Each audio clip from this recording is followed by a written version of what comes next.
不晓得耶，这个时段不晓得有没有人这个实际上以前咱们在室外直播时也是有人的，哦，对吧？ OK 就是这，但是你这第一回突然调的这个，可能有些人会接到通知会上来。大家好，大叔书中文，今天好，变数在卡了，对不对？变数没卡啊，没卡啊。OK，好，各位同学大家好，大叔中文又来了，每个星期一的直播改时间了啊。对，那灿叔，我们为什么会改时间呢？你这不是应该问笨叔吗？问我笨叔最近身体欠安，龙体欠安，所以呢，对，那我来当他的发言人嘛。发言人，对对，，spoke，笨叔这个可以说，没问题的啊。对，笨叔那他要追求学业啊，他要去上学了。对，上课的时间跟这个咱们直播时间冲突了，因为他是西班牙的下午上课，就是那个大陆时间的晚上。所以我们本来之前是在晚上嘛，现在不行。对，你就上半天哈，我具体还不知道，但你的发言人不够格，不清楚。笨叔最近就是准备要学习了，要念书，他要学习用西班牙语，怎么用西班牙语教汉语，对不对？这样的一个教给西班牙语做母语者的人对中文所以这个等到笨叔学成之后呢，这个各位同学有兴趣的，这个自己的母语是西班牙语的同学可以找笨叔看看他学的好不好啊？好，考一考他的西班牙语。毕竟南美洲那么多，北美洲、南美洲、西班牙、南美，包括非洲有语系的，对，西语是一个很大的语系，有很多人讲。没错。然后很多美国人也在学西语哦。美国有些州它就是讲什么加利福尼亚州还是哪里？就是讲现在他们的第二语言，我觉得学第二语言都是西语吧，大部分。对，对。好，那我们今天呢，大概分两个部分。第一个部分就是我们要吵架，怎么用中文吵架？那我们三位大叔都是这种抱怀着温文尔雅呀，温文儒雅的人，咱们能吵起来吗？对，我们就试试看吧为了学生，我们豁出去。对，我们为了学生好像一个都不在吧？现在看看大叔怎么吵架。有3个也，这是3个同学而已好，同学，那说句话，让我们感受到你们在感受到你们的热情。来，那这个我们来吵架一下好了。那用中文吵架，我是觉得吵架的话，首先要发生一个事情，没错，就是比如说发生一个小冲突。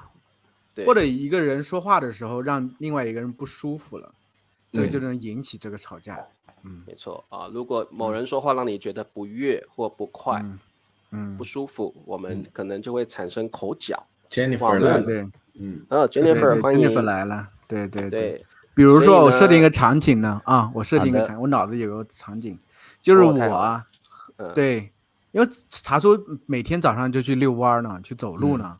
那天哎呀，我心里也很不舒服才和老婆吵架，我也起得很早假设我也在台北好，我也出去走路刚好在公园里碰到他茶叔边走路，你要挑衅吗？就是你，我等让我说完，不要急，不要急，边走，茶叔就想散个步，你过去挑衅，你不要急，话没说完他边走路边在直播，我就想，哎，这个人一大早今天在直播。他装什么呀？我心里不舒服，我心里一火气呢，走上去之后，故意把桌子一撞，就这样，故意把他一撞，茶叔肯定要反击了。茶叔，你会说啥？灿叔干什么呢？你不认识我？在直播不认识你你谁啊？你干嘛撞我呀？我在直播，你没有长眼睛啊？你这个人说话怎么这么难听呢？你才没长眼睛，你自己不会往前面看你没看到人来拜托，路这么大条，你好好的路不走，你偏偏来撞我，你是不是哪里有问题啊？我走我的路呢，你自己在直播的时候没有看清楚你眼睛要盯着前面了，你要注意前面有没有人来，好不好？不跟你吵了，你这个没有长眼睛的东西，我就走了。你这个糟老头子，我不跟你说了。这个很普遍啊，特别就是在路上，如果你两个人撞到，或者是那个开车的人碰到自行车，这样的人很容易说你干嘛？有没有长眼睛，对吧？对，没长有没有长眼睛？这个很好用的一个词汇啊。对，而且这个一定会让人生气的啊。这个我们中文叫口不择言了啊，就是说，对，你说话的时候，特别是生气说话的时候，你不会去挑选你的言辞，你讲的话都特别难听，口不择言啊。特别是生气的时候，而且有时候会反问的话会加强那个语气。你没长眼睛吗？你没长眼睛啊？对，意思就是你不注意不看路了吗？对，你没长眼睛吗？对，然后那个态度要很生气的样子啊。对，那当然这个灿叔说的情况是这个在路上的时候，特别你会撞到人。撞到人，我们可以很客气的说对不起，或者是说啊，我不是故意的。但是今天要吵架，我们就不可能这样说，所以你一定会非常生气的瞪着对方说：“你路这么大条，你为什么偏偏撞到我呢？你是不是没长眼睛啊？之类的。”这个时候茶叔就说：“我在直播啊。”你哪个眼睛看到我撞你了？我怎么不知道？就是耍赖吗？耍赖，耍赖不承认的话，耍赖不承认你哪只眼睛？那会让人家更生气，对不对？对，就是这样，会把这个战火，就是你明明有做这件事情，然后你却耍赖，耍赖就是你赖皮吧？就赖皮不承认啊。对啊，然后要让战火升级的话，就开始攻击这个人。你比如看到人。对，就比如说你直播你就了不起吗？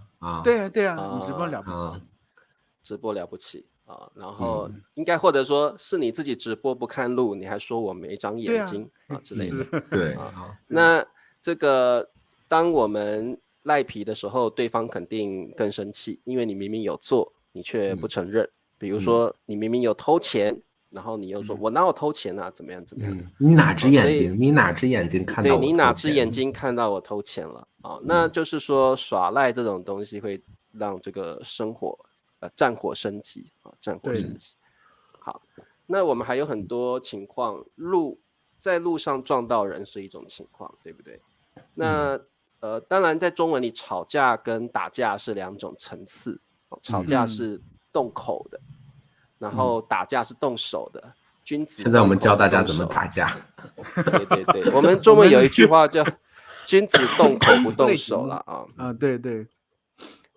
那意思就是说，表示中国人特别爱吵架，因为刚好儒家思想嘛，有一句话“君子动口不动手”，那大家比较爱吵架，没事不打架的不过也好像蛮多人打架的。好，我是觉得就有时候就是有些人脾气量比较急一些，有些人刚好今天发生了心里不舒服的事情，他刚好火没地方撒了，你刚好比如说两个人车蹭在一块儿，这个我们会说去找茬，对吧？他会去找别人的茬。对，没错。找茬，不是找茬叔，是找茬。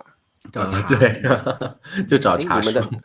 你们的茬好像不是这样。很好记啊，找茬。对，我们是那个胡茬的茬。也是胡茬吗？是这个茬，有两种用法吗？让我看。你们是用石头打茶书吗？我们不是你们的茶有那个草字头那个一个存在的存吗？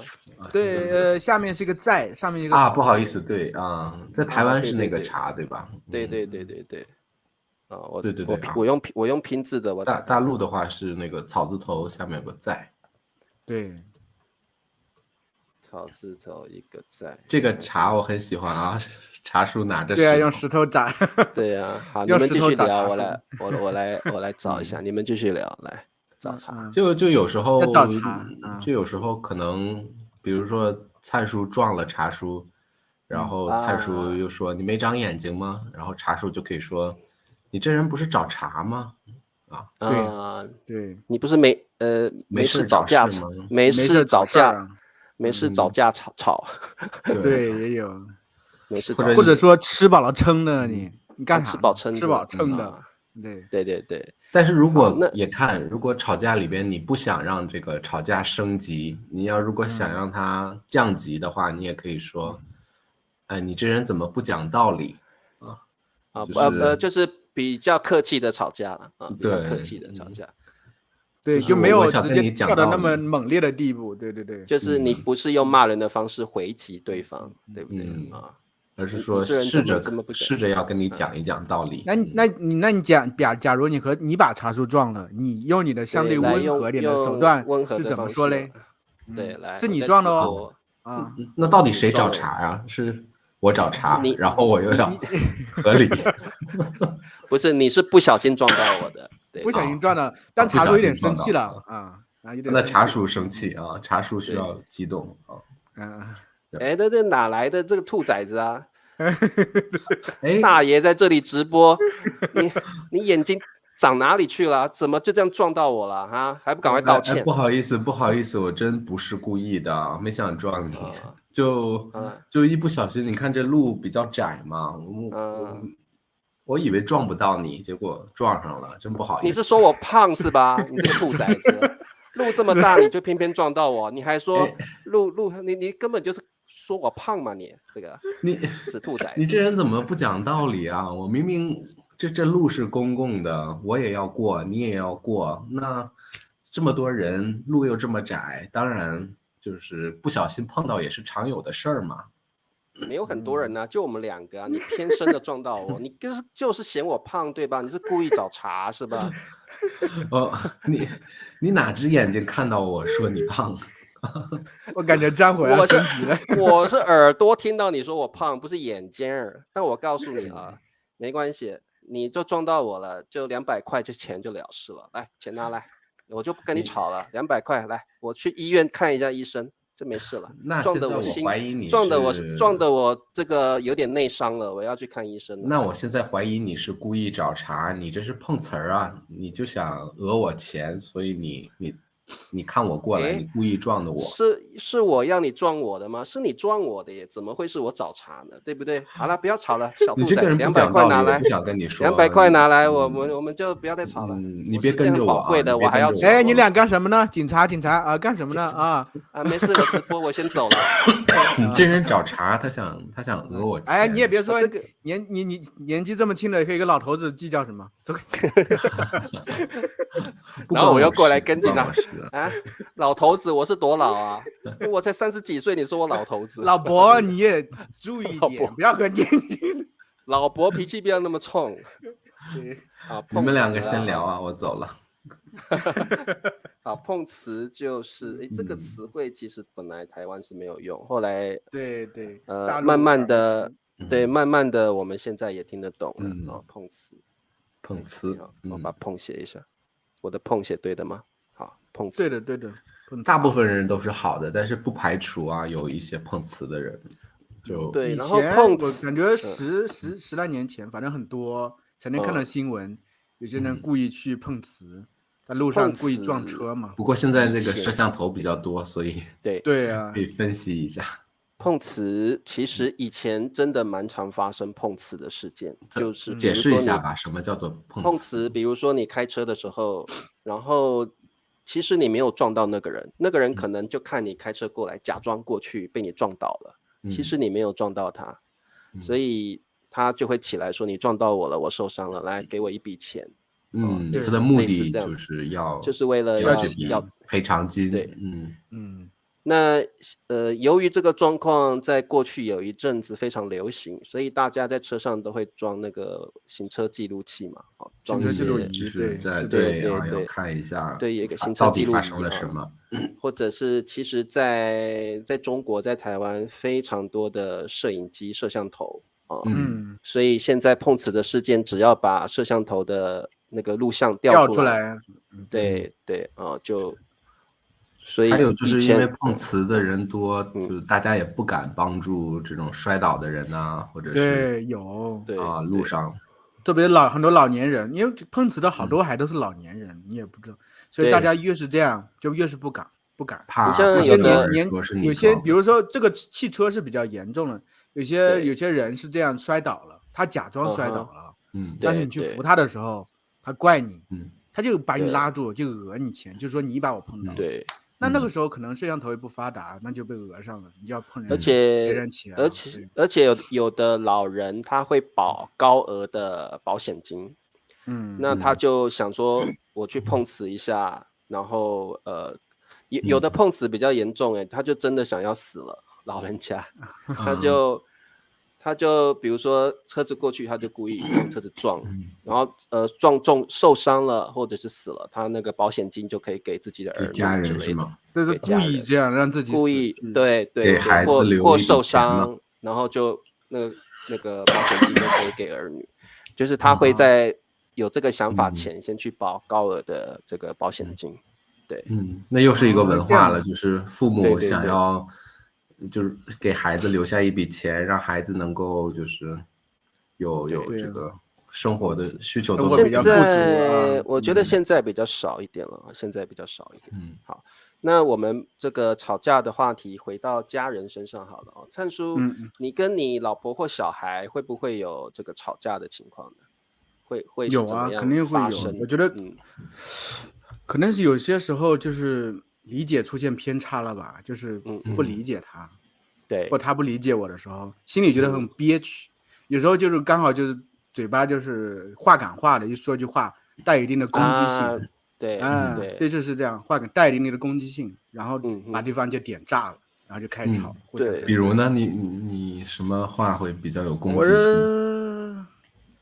我有时候会就是突然之间，比如说觉得他说一些话让我不舒服，就是我其实要转身走开了，我突然来一句吃饱撑的这样，然后他就这么爱挑毛病，吃饱就是好像你自己在自己跟自己说话，自言自语，但是被他听到了，其实是故意的让他听到，但他听到会说什么？你说啥子啊？对，你说什么啥？你说什么？啥？你想找架？是你自己什么什么，又不是我什么什么什么？对啊，是啥？你就开始吵，或者是你有什么话就大声讲啊，有什么意见就讲出来啊。对呀，干嘛那么小声干嘛？而且我是觉得女人有时候比男人那个记性更好，有些是她点会比你说过什么话，她记得更清楚。你有时候自己说过啥，翻旧账，对不对？特别是她女生的记忆力特别好之外，可能也比较敏感一点，对一些言语会比较敏感。但是你跟女生吵架，通常男生会输。因为女生特别喜欢翻旧账，就是你过去怎么样怎么样啊，然后怎么你现在又怎么样怎么样啊，然后她记忆特别清楚，所以你跟她吵的时候，她会把以前你做过的事情都再讲一遍，这个叫翻旧账，她特别喜欢。而且我觉得其实每个人的状态也不一样，但是我觉得可能关系里头最重要就是涉及就是不理解，女人可能比较喜欢需要被理解，她有些时候和你说一些话。对吧？你没有理解他，或者今天刚好他的生日，其实你忘记了，那他他就肯定就不舒服。他发泄不舒服就是不管任何事情都容易找出一个由头，就开始容易那个什么了。对吧？我很喜欢翻旧账，因为感觉以前的那个事情没有解决，所以就一直憋着。对，等到这次吵架的时候，可以顺便把以前那些让我觉得很不爽的事情都一起爆发出来，都翻出来。对，翻旧账其实就是一种不服输的心理因为翻旧账之后，通常可以让你在争吵的过程中得到很多利多，对，加分很多，让你在吵架的过程不会输，因为表示你把对方很多曾经做错的事情拿出来讲，让对方没有办法辩驳你的时候，那通常吵架你就赢了。吵架为什么？吵架就是要赢嘛。不然吵架干嘛？对不对？吵架很多时候我觉得也是为宣泄情绪嘛。你当下有各种情绪，就像笨叔说，之前可能就积压一些情绪，到这个点刚是也是比较类似这么一个情况，你就会把之前心里积压的东西都说出来。对就是这样。对，我说这已经不是1次2次了对，是经常很常说，没错。这已经，比如说这个老婆洗一次碗，老公洗一次碗，结果每次都是老婆洗碗，老婆就会说你已经不洗碗很多次了，你今天又不洗碗，你干脆就变成是说都是洗碗是我的工作好了嘛。然后这个时候老公就说我已经很忙了，每天累死累活的。你看你在家里，你就是带孩子又不累，这个时候就涉及另外一个。这个时候老婆就会说更生气，就你忙，就你忙，我不忙，对吧？就反问的。他说我是哪条家务没有做好，我是小孩没有带好嘛？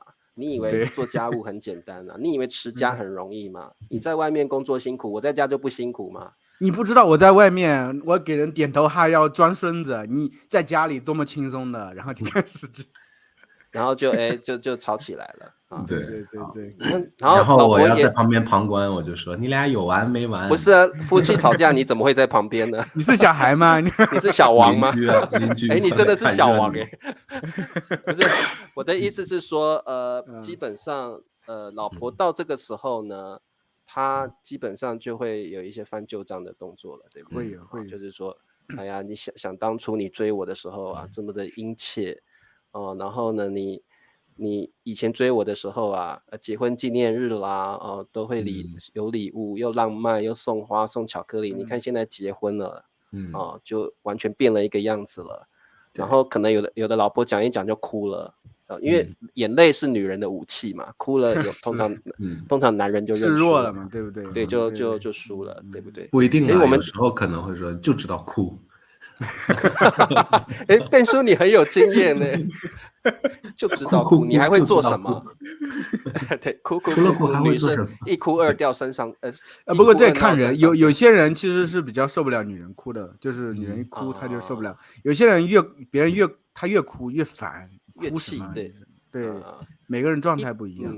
对，一般来说，婚前跟婚后不一样。婚前如果女生哭了，会很怜惜她。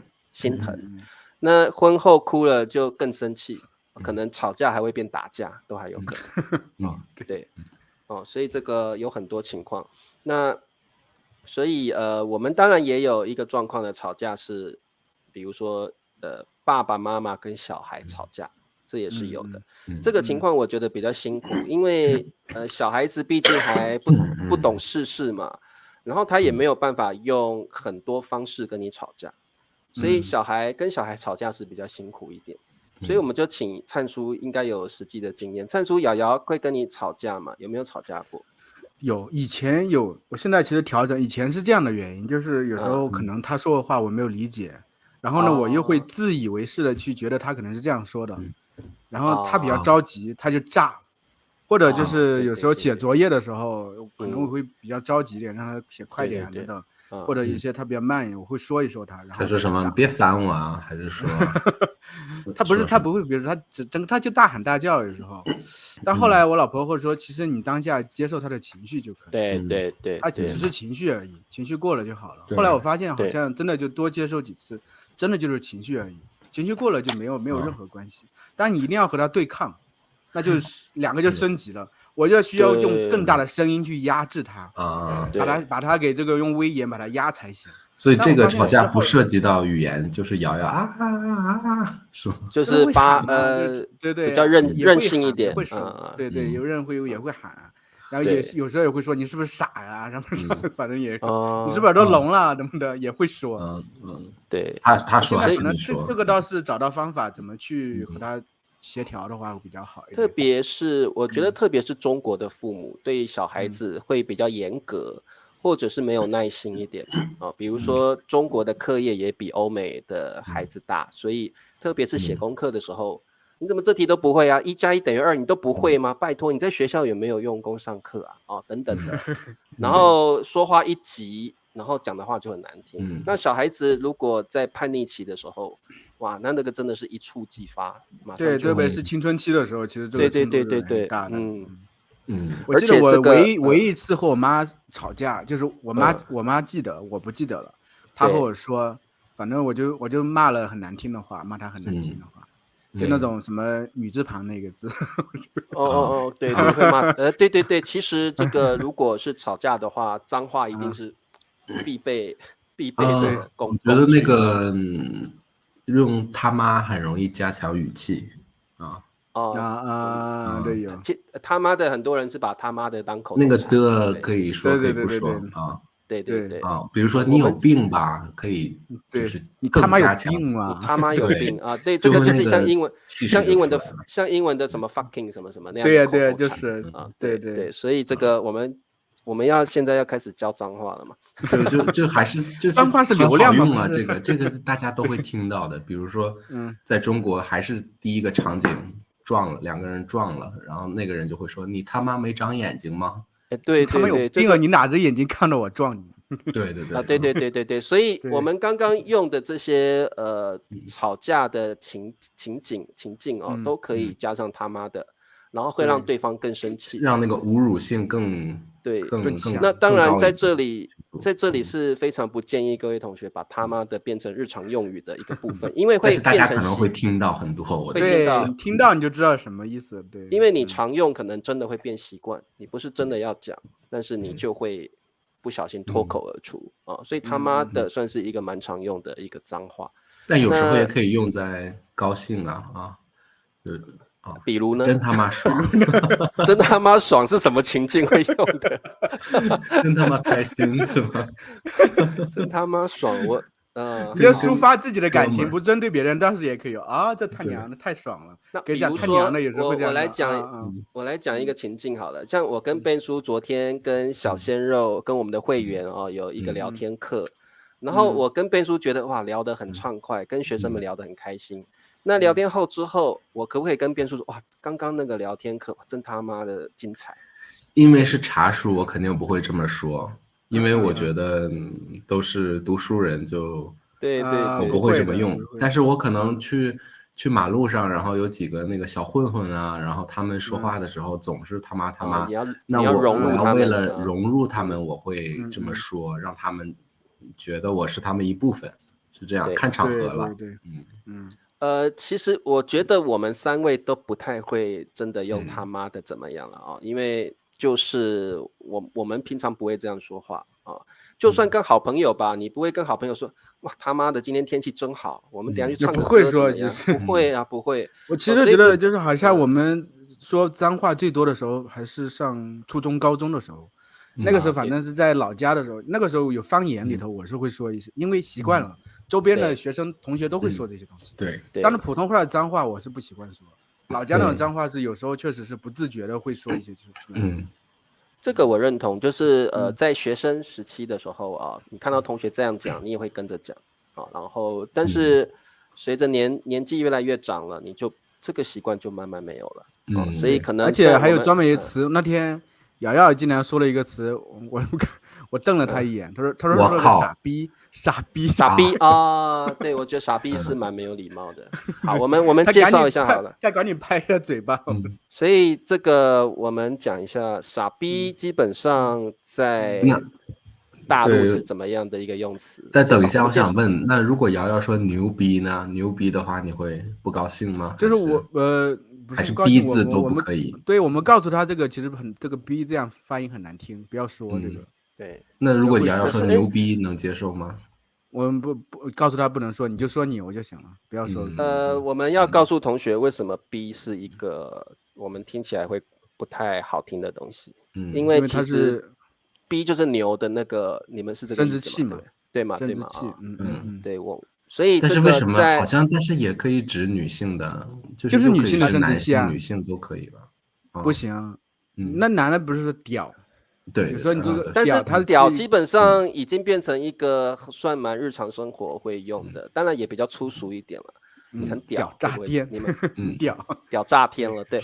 好，那各位同学，我们在这里告诉你们你们以后听到有关中文里任何有逼字的，像牛逼、傻逼这种，其实逼就是生殖器的意思了。对，女性不是牛啦，是女性的，不是牛的，女性的生殖器。对，然后所以听起来都不太文雅。就即使是在牛逼里边也不太。那怎么避免呢？你们就说我是觉得有些老师真的会，他们会教学生这个。会，但是学生不晓得。这个我觉得这个最好真的不要说牛。对，你这个人真牛是 OK。真牛，对你这个人真那好。你这个人真牛，可以。这个人真牛逼，听起来就有点粗俗。说实话，粗俗。对，那你这个人真屌呢？也有点吧，屌，大家也知道屌。你很屌好像有时候骂人会用，你好像很嚣张，毕竟和生殖器是相关的嘛，男性的生殖器出来的。对，屌是男性的生殖器，所以各位同学，遇到这类的词，如果你的掌控力对中文的掌控力不够，尽量不要用，因为你怎么激怒别人你都不晓得，或别人会对你这个人的人品，对，会觉得你其实没什么文化，比较粗俗，对你好像对，就是口不择言那个感觉。对好，那我们介绍，好，来，Ben叔你说。我就是说那个可能那个外国同学嘛，因为大家就觉得是外国人说这个有意思，但是我觉得就像你们说的，对，就是给人不好，开始可能好玩，但后来印象还是不好的，我觉得。对，因为如果你只会牛逼，你一直讲那个逼我们那个母语者听觉上很不刺耳，会觉得第一次好，第一次有意思，好玩。第一次觉得你很有意思，后来牛逼你怎么那么这件事好牛逼啊？那个女生很牛逼什么什么的，特别听的真的感觉很不舒服，特别尤其是形容女生是。绝对不要再用这个。对，就比如说一个人用他妈，他不是骂人，他就是用他妈表示他的心情的时候，我就这里会就突然有一个不舒服的感觉。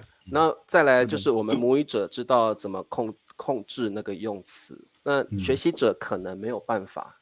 那你讲的语气一不对，我们就会觉得有点不舒服。所以对这个脏话脏字的使用上，当然要特别注意。那有没有其他常用的脏话在？还有什么我靠之类的，这个用的很多。我靠是就你很吃惊的时候我去。我去是我觉得还好，我靠其实我去是蛮多人用的，当然也不是很文雅啦对。最脏是我操，对吧？我操，对，我操，对，我们怎么讲的很顺的感觉？在重庆那边会是我日这样。我日日就太阳那个日，我知道。在东北的话，会把那个我变成4声，就是我操会我在台湾会这样，我操，在台湾会这样，我操。那个我会拉长，有我。我们老家话就是这样说，就是以前真口头禅，这个是更口头禅，比他妈的更口头禅，就会说我囧，就是其实是这个意思。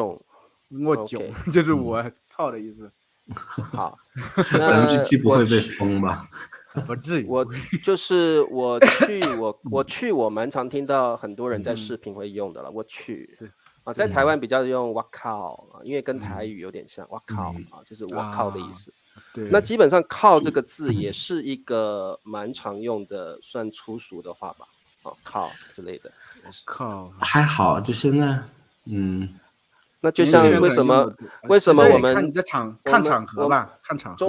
中国人学到这个英文这个词汇都特别开心，因为骂脏话不会被人家用歧视的眼光是不会的。我觉得是因为这个我操太脏了，所以就出现了这个替换，我靠和我去。对，因为对，我草啊，或者说就是网络上我草，基本上各位同学可能会。对，同学们，其实我操是这个本来是那个操那个字变来的，那个脏话的原字本来是这个操然后后来为了文雅一点变草，然后又变成一个靠之类的吧我操但草一般就是发信息的时候不说的话，我们不说，对所以这个其实不是为了文雅，这其实是因为审核的关系，那些东西是粗俗的，他审核不过，他就找另外一个东西。所以大家为什么其实很多人中国人看到羊驼这种动物会感觉很开心，因为羊驼我们叫草泥马，对，然后又刚好可以合法的讲这个字对呀，草泥马。OK， 好，那我们讲到如果讲干这个词，干是台湾吧，就是大陆还没人说，大陆南方吧可能有吧，反正我们老家那块没有说干。对，我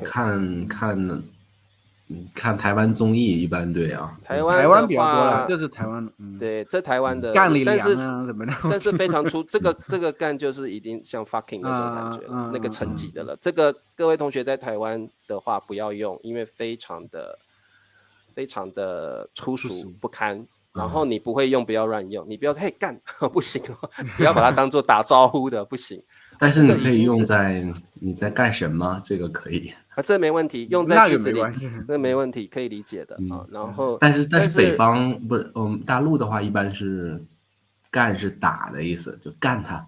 干死他啊！干死就是打死他。当然你如果用，因为在大陆很常用这个干当动词嘛，可能你在做什么，那个做的意思啊，所以如果用在句子里，我们都可以理解。但是在台湾，我们会尽量避免用这个词，就不单独用，对吧？不单独用，特别是干再加上那个人，不可以用干加人，干加上你娘那个就非常非常粗俗不堪，然后你又扯到你骂人家的问候人家的母亲，那个就更粗俗。就是大家不要单独用干，也不需要干。在台湾啊，不可以用，可能在大陆 OK， 在台湾非常禁止。然后这边再跟各位同学介绍一个在台湾绝对禁止的字，你们说混淆对不对？混淆，你们念混淆嘛？就是我们混淆 confuse， 我们台湾叫混淆，台湾念混淆。那为什么？因为淆这个字在台湾是一个很禁忌的用字。对，没听过。然后就是淆就是指男生的精液。所以我们是绝对不会念混淆，我们听了会觉得什么东西就很奇怪，所以我们在台湾要避免念淆这个字所以我们台湾有一个，你们就说这两个词我们会常常混淆是吗？混淆，而且我们在台湾反而变成混淆，淆是正确的发音了，在台湾是这样所以在台湾常常说三小啦，就是其实是干嘛啦的意思，但是非常粗俗，是吧？对，因为有小这个字，当然不是这样写啦，它是台语发音，那其实是指的是非常粗俗，所以这个小这个字在台湾是绝对没人说的，反正是没有人说，有人说这是非常粗俗这个对，就是我们台语会说三小，就是做什么啦，但是是很粗俗的用法，对对对对，明白。好，所以还是有些区别，这是对对对。好，我们怎么从吵架变成介绍脏话了？不过我觉得我们介绍的脏话是可以提高你的战斗力。对，脏话我觉得还有很多因为我们不是擅长讲脏话的人了真的会讲脏话的人那不得了真的是已经变成一种专长了好 ，OK， 那我觉得我们今天就先介绍到这儿吧吵架就先介绍然后我们7000人好像，对，我们要感谢大家，对吧？因为我们达到7000了，而且速度很快耶我们现在大叔中文算是蛮受欢迎的，订阅速度非常快，而且我们的会员也一直在增长。谢谢新加入的会员的朋友。那对，那这个我们也预告一下，下期我们星期一也是下午3点直播。另外呢，就是上一次直播的时候，好像有同学在下面留言嘛，说想要特别了解，像跟中国人跟你们自我介绍的时候，可能会说我姓李，木子李，口天吴，我姓吴，口天吴我姓王，三横一竖王等等那这个就是我姓王，王子的王，对，或者会搭配词汇或成语，那可能对中文学习者会觉得很困难，所以我们下星期一直播的时候，我们特别针对这个部分来讲一些例子让各位同学更了解我们怎么中国人介绍自己的时候会用哪些方式好，那接下来就是当然刚刚Ben叔说7000人嘛，这个我们3位大叔特别感谢，有一个会员制的变动，对吧？7000人我们正好也做了一个大的改动。那这边为了感谢各位同学们的支持呢，我们这边在大家都知道我们有4个会阶那第一个会阶我们请灿叔介绍一下好了，来，我们会阶有哪些？我只介绍一个会阶是吗？你都介绍了吧？都介绍吧，对，新的变化，让你多说点话。对，我们现在就是会员制有2个部分，一个在 Patreon， 一个在 YouTube， 都可以加入我们的会员了。我们会员有4个等级，第一个等级小鲜肉真的就是大家支持我们每个月3美元就行了。然后同时呢，我们是每2个星期会给大家提供一个专属视频。这个视频呢，以前可能有些看那个大叔周末周末特辑。周末特辑的时候看，是那种形式，就是我们会找一个和中国相关的这么一个视频，然后我们去看的时候会有我们的反应，我们会边看边说，然后最后呢，我们会针对其中一些点，我们几个去聊一聊，然后帮助大家更好的去学习中文。比如说里面会做些什么，对啊，租房子呀之类，大家可能在别的地方真的没有机会遇到这些东西。是，对，而且这些视频每一个视频都来自 YouTube 的一个这个说汉语的频道，等于说如果你通过我们这个第1级会员的话，你可以认识到很多的好玩的中文的频道。我们同一个频道的内容不会重复，就会帮助大家认识一个学习汉语的一个一个非常好的一个资源，来帮大家找到更多的练习听力的材料。对，而且我觉得这些视频特别好，因为它的题材包罗万象嘛。你可能听大叔中文都是以专访为主，当然我们的主题也很多，但是通过我们的选材，你会发现其实还有更多的主题你可以去涉猎。所以我觉得小鲜肉就可以享受到很棒的福利。就第1阶的呀，只要第一阶已经有这么好的福利了。对，还有第1阶。你还可以加入到我们的 Telegram， 对吧？跟所有的对，我们就是成为我们的会员都可以加入我们的 Telegram， 我们才开始弄起来这个。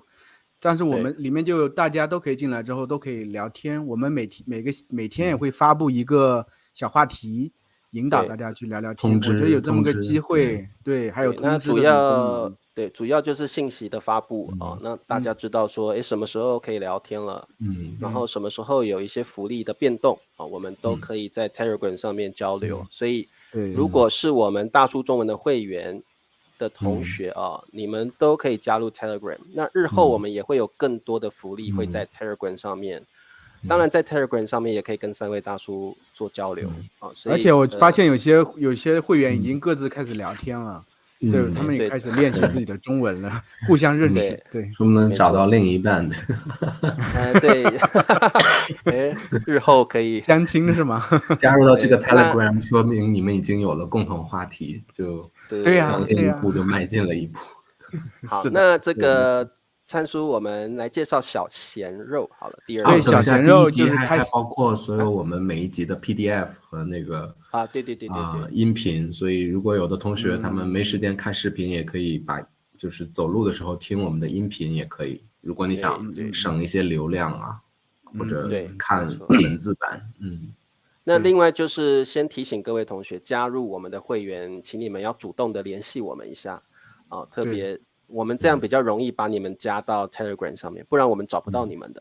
所以你们可以在留言的地方写一下我是谁，然后怎么联系你那这样我们会更快更容易的告诉你我们的福利是什么。关于这个就油管的会员的话，我们就有福利或者什么通知的时候，我们会通过这个会员专属的社区帖子来发通知。对，大家是会员的话就能看到这个。或者大家如果找不到福利，就发邮件到那个大叔 Chinese 不是 Mandarin， 大叔 Chinese @gmail.com， 或者是在评论留言一下那我们就可以找到你那留一下你的 email 留一下你的 email 之类的对，那小鲜肉有什么福利呢？来，我们小鲜肉就是我们有了变动，之前呢是提供的这个故事，现在对。现在我们做了一定的调整，因为怎么呢？当时想了一下，因为很多朋友喜欢我们大叔，都是首先从我们这个播客开始的。对，播客确实它其实信息量真的很大，而且就是我们3个自然而然的在说话，会邀请很多嘉宾，他们的表达方式等等都不一样。但是你要自己一点点去学，我觉得真的很困难，太长了，你也不知道重点在哪里。而且我之前有同学和我说，他加入这个会员之后，一点点去学，说学了好久都学不完，感觉这内容感觉几十年一个视频都学不完，对，学不完，对。所以我们就想了一下，那就给大家做一些配套的练习，就在里面呢精选20个句子，然后每个句子里头其实会找出一个问题，帮助大家去真正理解这个文章。然后去怎么去运用这些真正很地道的，只有我们中国人就是很母语者才能知道怎么去用的这么一些东西。要是大家自己看了，就是看节目的时候，可能会一下就过去了，没有注意这个东西，觉得也理解不了，无所谓。但是你要真的回头通过看我们这些问题啊，我们问题设置的难度会稍微有一点点挑战性。我们这样做的目的就是刺激大家去真正的学习，不要让大家很简单，要很简单的话，大家看个问题看一下就过去了，其实也不会在脑子里留下很深刻的印象。所以我们做了其实20个问题，有很多题型，每个题型都是针对中文学习者啊专门设定的，能帮助你主要是跟我们的对，主要是跟我们每一集都是相关的，就是真的是配套的，相匹配的。所以你看完这20个问题，多多少少你就可以知道这一期的故事是什么啊，我们采访嘉宾哪些内容，所以也是一个很好的预习材料啊。对，那其实我们会有这个跟动的原因，也是因为这个希望大家专注于我们的播客，还有我们每个星期发布专访的内容。因为这个专访的过程中，我们自然而然的就会使用到很多我们母语者会用的方法，或者是语法，甚至是一些常用的搭配表达。所以这个如果真的把这些表达学起来的话，对你的中文绝对有很大的帮助。但是这个东西如果你自己一个一个的找，会花很多时间。就算找到了，你可能也很难理解什么时候去应用这些表达或搭配。所以灿叔做了这个配套练习，最主要就是希望大家专注于专访的材料，然后真正去学习到这个中文的一些常用的表达。我觉得这个对各位同学的口语都很有帮助。然后如果大家有财力的话，我觉得大家可以再上一个进阶一点，再更上一个会员级别。对，因为什么？灿叔我以为你要接过去讲，你讲。对啊，我要准备要洗耳恭听了，我都要 all ears 了，你都讲。好，那个变数要继续吧，结束啊，就是因为就是我们在小鲜肉拿到了这个20题的 PDF 啊，有问题，有这个这种互动性的问题，然后到了第3级别是小鲜肉啊，小鲜肉级别的时候，你会额外的得到一个视频，这个视频将会由我们3位大叔中的1位来给大家一道一道讲解这 PDF 中的20个题，然后我们会给大家更多的例子，然后也会给大家一些这种文化的见解，然后让大家就是能够充分的理解这个问题的含义，然后也学会这些新出现的生词或者是一些词的用法。对，因为光看的话可能还有点困惑，我们给大家讲一讲，就真的把这个融会贯通了。对，然后因为这个变叔的建议非常好，就是说如果你都要加入小鲜肉了，那不如就直接进阶到第3阶的小鲜肉，因为你可能看到这个配套练习，你可以阅读，但是如果通过3位大叔的讲解，你可以更了解这个文化背景，还有这些表达真正的使用方式。所以我觉得我也蛮认同变叔说的，你如果都对这个我们的播客这么有内容了，这么有兴趣了啊，你不如就直接进阶到小鲜肉，因为其实差距没有多少钱。你就可以得到一个视频哦，不是音频哦，是视频，就是看到我们活生生的在那边讲解这些题目所以会对你的帮助非常大。那各位同学如果想要听听看这个形式是怎么样，我们是如何讲解这些配套练习的，我们在这个视频里面有一部视频是灿叔他有实地的解说，所以你们可以到那个视频去看。灿叔有一个解说了10题的一个视频介绍，所以如果你觉得有兴趣，但是不晓得是什么样子的视频解说，你们就到那个视频去看一下。如果你喜欢，我真的觉得蛮建议各位同学直接就对，这个视频叫做为什么以及怎样跟大叔学习中文就是对那所以这个其实我自己看了我都觉得真的是蛮有帮助的王婆卖瓜很有帮助就这个链接，我们等一下直播完会把这个链接留在留言的地方啊，大家可以直接连接去看一下我或者们是怎么社区吧，在社区里好像也能看到，对吧？好像也有，对，所以这个对，所以这个部分呢，我个人是蛮喜欢的，因为会让你更深入的了解我们专访的视频里面在说什么，而且真的涉及到很多文化还有表达的层面，我觉得非常好，很有帮助啊。对，如果大家就是有看视频的其实是真的比较困难。要我们通过我们3个去给大家讲解的话，就是大家真的理解会更方便一些。对，好，那就是最后一阶是小鲜肉啊，小鲜肉。那这个来灿叔介绍一下。是我卡了还是你俩卡了？灿叔卡了。好，那变叔介绍一下好了，来。就小鲜肉级别是我们会员制里边最高的级别，在这个级别里呢。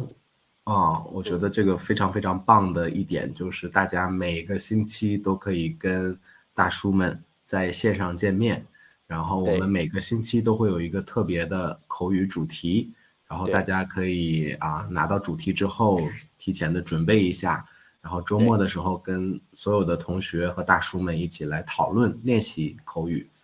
那如果你是比较害羞的同学，你只想练习听力的话，我们也欢迎你过来，你可以就只要进来打开你的音频，然后听我们说什么也可以的。对，像我们这个昨天的小鲜肉聊天就非常有趣，我们聊到了科技的这个主题，我们聊的实在非常有意思，我们就聊说，如果你的儿子带回来一个女机器人的朋友要跟他结婚，机器人女朋友要跟他结婚，你会同意吗？那昨天的讨论就很多同学表达同意，很多同学表达我不同意，我会杀了我的儿子等等，这种很有意思的意见。我觉得这个就很有互动性，而且这个议题也很好玩啊。那我们昨天还聊到说，以后科技如果很进步的话，你可以把你的脑袋瓜移植到机器人身上，你就可以永远的活下去。那你愿意这样做吗？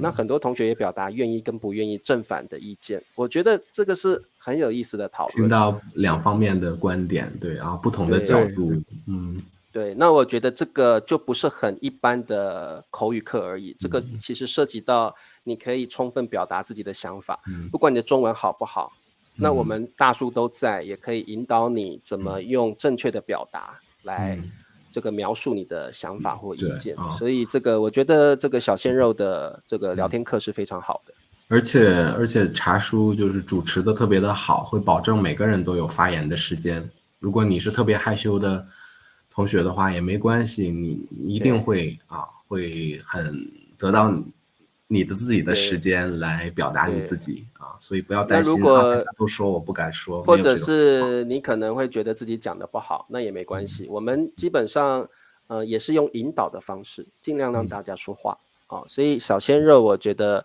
如果你想要，当然也是一个跟大叔见面跟交流的一个机会啦所以大家可以试试看那不管怎么样我觉得这4个福利大家可以以支持大叔的角度来尝试看看，我觉得也不错。那如果你觉得你已经很理解这些会接的内容，而且也尝试过，你很喜欢，你也可以买1年1年好像Patreon会比较便宜一点，会便宜一点有折扣有折扣跟优惠所以也可以考虑那这个其实我们3位大叔昨天已经有聊过了，就是这阵子可能还会再针对这4个会接增加一些不同的福利那这个我们还在讨论那甚至我们在第1阶到第3阶可能会想要开设一个见面会的一个新福利那这个见面每个月一次我们有在思考这个部分，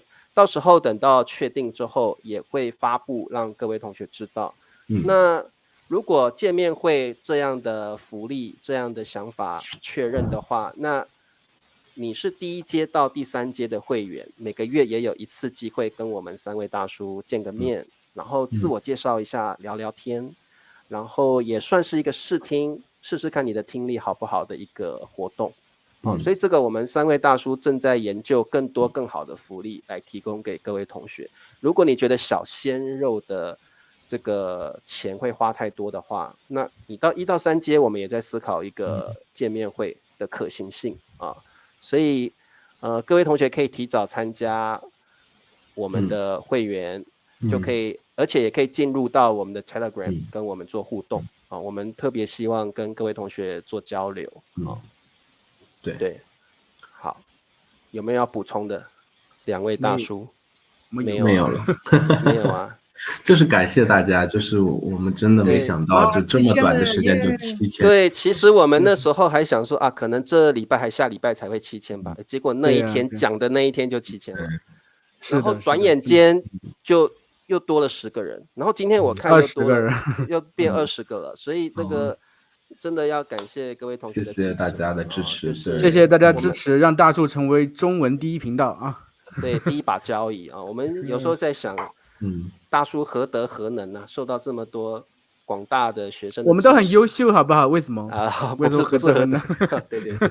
那其实我们也为了回馈各位同学啦，我们希望能够设计更多的福利给各位啊，所以我们近期内会有一些新的发布。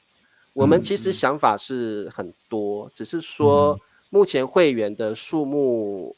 当然大家都很支持，但是等到会员的数目更多的时候，我们更有动力去思考更多的福利，对，因为我们得到更多的支持了嘛。所以各位同学，你们越多人支持我们，我们大叔就会去思考更多的方式、更多的福利来回馈各位。所以各位不用担心说加入了是不是就只能有这个福利，或许在不久的将来你们会发现，大叔中文发布了更多意想不到的福利了啊！所以各位同学可以期待啊，然后越早加入越好，越早认识我们更好啊。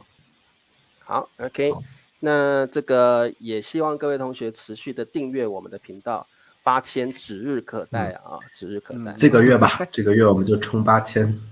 好，我们那时候说每1000都要办一次直播，我觉得也不用了啦。现在就是每个星期都有嘛，现在每个星期都有了，所以各位同学，这个就是我们大叔其实不断的就是提供更好的服务给各位。像以前都要等到几千、1000才会有直播，现在不用了，现在每个星期一都会有直播了啊。但我们可能会调整时间，因为感觉这个时间可能大家。但是我又要上课，可能周末不知道啊，再说吧，看看大家。没关系，其实没关系了。对，没关系，因为大家可以看回放呀，现在回放其实很多的。然后而且就时间固定了，大家有空就会来看啊，没空也没关系了啊，这个看回放就好了。因为我们现在连直播的浏览都还蛮多的，都还有。对啊，直播流量很多，都过千。上一次我跟灿叔那个还2000多了，2000了，对，2000多了。然后就Ben叔不在的时候，我们流量更高嘛，下周不来。Ben叔说你是要吵架吗？我们要。你哪只眼睛看见我没来？你哪只眼睛看到我不受欢迎了？就吵起来了。好，所以这个最后还是感谢各位，只有感谢啦，感谢再感谢啊。好了，那么我们下次再跟各位同学多聊聊了。那我们下星期一下午3点啊，再跟各位同学碰面喽。再见，拜拜。